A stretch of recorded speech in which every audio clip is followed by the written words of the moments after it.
সুমি তার মায়ের সঙ্গে একটা অটোতে করে মার্কেটে যাচ্ছিল, কিন্তু অটোতে ওঠার সময় দেখতে পায় সেই অটোওয়ালার একটা পা ভেঙে গিয়েছে। কিন্তু তা সত্ত্বেও অটোওয়ালা অটো চালিয়ে নিজের জীবিকা নির্বাহ করছে।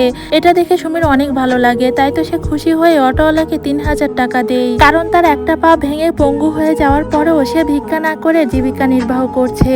টাকা দেওয়ার পর অটোওয়ালা সুমিকে বলে, ম্যাডাম আপনি কি আমাকে চিনতে পেরেছেন? হয়তো আপনি আমাকে চিনবেন না, কিন্তু আমি আপনাকে ঠিকই চিনেছি। 1 মাস আগে আপনি আমার অটোতে উঠেছিলেন আর নেমে যাওয়ার সময় আপনার ফোনটা ফেলে রেখে গিয়েছিলেন, আর সেটা আমি দেখেও আপনাকে ডাক দেইনি, এটা আমিই রেখে দিয়েছিলাম। আমি বুঝতে পেরেছি যে আমি অনেক বড় অন্যায় করেছিলাম। আপনি আসলেই অনেক ভালো মানুষ, আর আল্লাহ তাআলা আমাকে এই অন্যায়ের শাস্তি হিসেবে অ্যাক্সিডেন্ট করিয়ে আমার একটা পা পঙ্গু করে দিয়েছে। আর দেখেন, ভাগ্যক্রমে 1 মাস পরে আমার আপনার সঙ্গে ঠিকই দেখা হয়েছে, আর আমার এই অবস্থায় আপনি আমাকে এতগুলো টাকা দিয়ে সাহায্য করলেন। সেদিন ওভাবে আপনার ফোনটা নেওয়া উচিত হয়নি, আমাকে ক্ষমা করে দিবেন।